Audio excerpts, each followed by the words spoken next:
Amerika, Yaponiya, Yevropaning Jungoning bozor egaligiga o'tgan davlatlik o'rnini e'tirof qilmaslikda maydoni birdek bo'ldi. 6. Amerikaning bir jungo siyosatida zo'r o'zgarish hosil bo'lishi mumkin. 6. Amerikaning bir jungo siyosatida zo'r o'zgarish hosil bo'lishi mumkin. Tayvan sayli sayohat qonuni ana shunday o'zgarishning gavdalanishidir. Amerika Qo'shma Shtatlari Davlat Majlisining Prezident Trump hukumatining bir jungo siyosatini tushunishning allaqachon eng tuvan tak tushib qolganligini tushuntirib berdi. Amerika Qo'shma Shtatlari Davlat Majlisining Prezident Trump hukumatining bir jungo siyosatini tushunishining allaqachon eng tuvan takka tushib qolganligini tushuntirib berdi. Nima tushuntirib berdi? Tayvan sayli sayohat qonunining imzolanishi. Chiqarilgan bu xulosa asosan obyektiv xulosa bo'lib, Amerika va G'arb dunyosi davlatlarining jungo siyosatining o'zgarganligini haqiqiy tushunishni va kuzatishdir. Chiqarilgan bu xulosa asosan obyektiv xulosa bo'lib, Amerika va G'arb dunyosi davlatlarining jungo siyosatining o'zgarganligi, G'arb dunyosining jungo siyosati o'zgardi, Amerika Qo'shma Shtatlarining jungo siyosati o'zgardi. Yuqori alomatlar shundoq tushunishning va shundoq kuzatishning natijasidir deydi.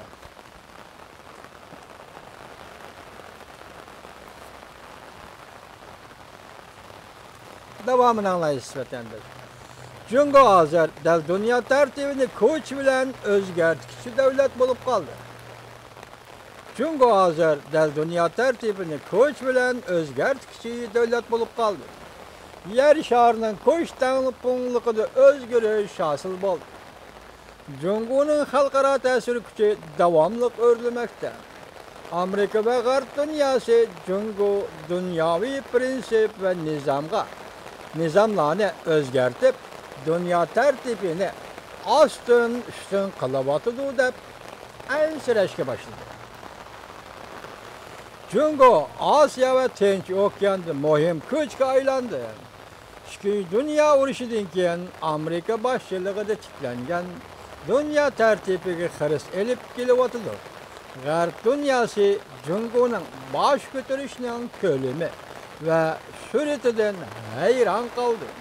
Xi Jinpingning jungo tushi G'arb dunyosini xotirjamsizlikka giriftor qildi. Shuning uchun jungo qortilgan qo'rshovga elish strategiyasini o'ttirg'i chiqardi. Bu yillarda Amerikaning sarxilla qatlami jungoni cheklash, jungoni o'zgartirish taktikallarini o'zliksiz o'ttirg'a qo'yib keldi. Qattiq qo'llar guruhidan mo'tadillar guruhigacha Amerika Qo'shma Shtatlarining prezidenti qaysini tanlashda qaymoqib qoldi hozirgi navbatda. Buning biri jungo bilan aloqa munosabatni kuchaytirib, Beijing bilan Washingtonni yaqinlashtirish kerak deyishdi. Buning ikkinchisi, bundoq yo'l hargiz oqmaydi deb tunib yetib, shunga jungoni butunlay o'zgartirish strategiyasini yo'l qo'yib, shunga jungoni butunlay o'zgartirish strategiyasini yo'l qo'yib, shunga jungoni butunlay o'zgartirish strategiyasini yo'l qo'yib, ya'ni jungoga umumyuzlik besim ishlatib, hatto jungodan ayrilib ketish qaramaydi. Jungo bozoridan butunlay voz kechib, chekinib chiqib, jungo bozorini tashlab etish, oxiri jungoni ma'qulga keltirish kerak deb tashabbus qildi. Ko'rdingizmi? Biri jungo bozoridan chekinib chiqish, jungo bozorini tashlab etish, jungo bozoridan voz kechish, umumyuzlik jungoga besim ishlatish. Diqqat qildingizmi deymi vatandoshlar? Umumyuzlik jungoga besim ishlatish, butunlay o'zgartirish, jungoni butunlay o'zgartirish strategiyasi yo'l qo'yish. Mana bu Amerikada ba'zilarning, ya'ni Xitoyning nazaridagi qattiq qo'llarning ko'z qarashi va shundoq tashabbus qildi bo'la, deyotidi Dunyo gazeti yuqorqi bosh maqolasida.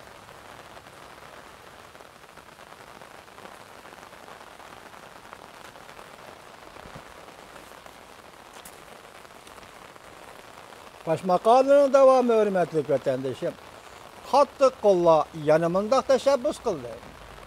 Agar Jungo ma'qul demasa, Amerika harbiy va diplomatik vositalar bilan besim ishlatishni o'ylashi kerak. Diqqat, hurmatli vatandoshlar. Agar Jungo ma'qul demasa, Amerika harbiy va diplomatik vositalar bilan besim ishlatishni o'ylashi kerak. Tayvan, Choshan yarim orolida va Jungoning atrofidagi davlatlarda harbiy tahdid paydo qilib, diqqat ama gapga vatandoshim, Jungoning Choshan yarim orolida va Jungoning atrofidagi davlatlarda, Jungoga chegarash davlatlarda Jungoga harbiy tahdid paydo qilib, masalan, Tayvanda askar turg'izib, bir Jungo prinsipidan voz kechishni tashabbus qildi Amerikada qattiq qo'llar. Navbatda ustal ustiga qo'yilgan siyosatlarda qattiq qo'llar tashabbusning iznalarini va bosh ko'targanligini ko'rib olamiz. Bosh maqol nima deyotdi? Qattiq qo'llar yuqorqida tashabbus qildi. Bu tashabbuslar hozir prezidentning ustiga yetib keldi. Biz buning iznalarini ko'ralaymiz va buning da bosh ko'targanligini ko'rib olamiz. Amerikada qattiq qo'llanadi. Amerika va Yevropaning qistab kelishiga Jungo qanday taqobil turish kerak? Demak, hozir Amerikadan boshqa Yevropami kelyapti qistab. G'arb bilan Amerika o'rtasidagi to'qnashuvlarni eritib, Amerikaning besimini cheklab yoki yumshoq va qattiq vositalarni qo'llanish unum beramdi yo'q. Jungoning taktikasi shu, yumshoq ham qattiq bo'lib beqish. Jungoning ilgarligi shu, endi bu usullar aqmaydi-ku deyman Dunyo gazeti. Chunki oradan hozir 40 yil bir o'tdi, 30 yil bir o'tdi, 17 yil bir o'tdi Dunyo sog'liq tashkilotiga kirib. Jungo hozirgacha amal qilmadi. Bugun amerikaliklar endi vaqt keldi, ahli adolatli yo'lga solamiz deyotdi Dunyo gazeti. Men shuni o'ylayman. Beramdi yo'q. Bir nima degili bo'lmaydi.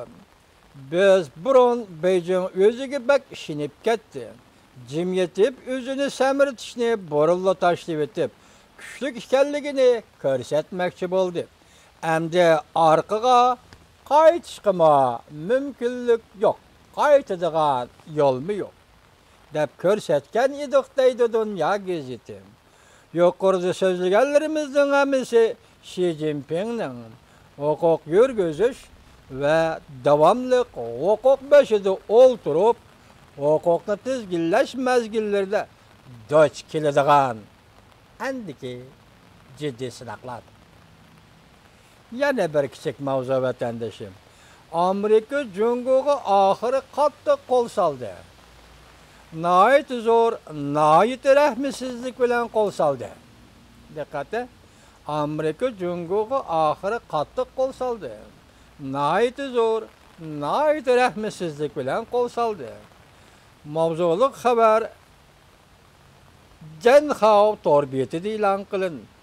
6-oyning 2-kuni xabar mundaq boshlandi. Janhao deganimiz biz sizlarga tanishtirib ham so'zlab leksiyada qilib kelayotgan Beijing markaziy hukumatga bevosita bog'lanishlik Xunshijin deganninki Yarshar vaqt gazeti bilan selishtirsak, hozir yaqinda ya'ni shundaq bir Janhao deyilgan gazet yoki tor gazeti paydo bo'ldi. Bu xuddi shu Xunshijinning Yarshar vaqt gazetidagi so'zlaydigan bir gazet. Bugun ma xabarni shu gazetda yozdi. Hamda buning mavzusini yana bir o'qib o'tavermak vatandoshim. Amerika Jungoga oxiri qattiq qo'l soldi. Nihoyat zo'r, nihoyat rahmsizlik bilan qo'l soldi. Mavzuli xabar Janhao torbiyatida e'lon qilindi. 6-oyning 2-kuni xabar mundaq boshlandi. Amerika ahırı qattiq qo'l soldi. Endi Tinch okean strategiyasi yetib keldi.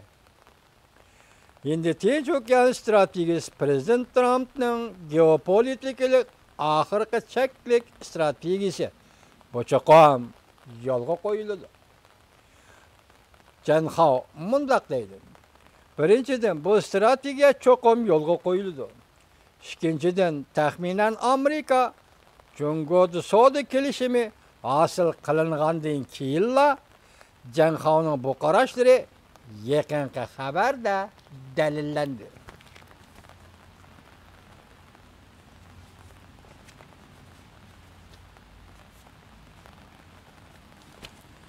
Yaponiya NHK televiziyasining 5-ayning 31-kundagi xabarida mundaq ko'rsatildi. Shu yer vaqti 5-ayning 30-kuni Amerika Tinch okean qo'mondonlik shtabida murosim o'tkazilganda Yaponiya qo'g'dinish ministrligining ministri Shouyi murosimda ko'rak qatnashdi. Murosimda Amerika Qo'shma Shtatlar davlat mudofaa ministri James Mattis Tinch okean qo'mondonlik organi degan ismni endi Tinch okean qo'mondonlik organi deb o'zgartganligini e'lon qildi. Diqqat vatandoshlar. Amerika Qo'shma Shtatlarining davlat mudofaa ministrining ministri James Mattis murosimda Tinch okean qo'mondonlik organi degan ismni endi Tinch okean qo'mondonlik organi deb o'zgartganligini e'lon qildi. Amerika uchun aytganda tartibga solish elib berdi. Endi Amerika uchun aytganda tartibga solish elib bordi. Tinch okeandan Hindiy okeanigacha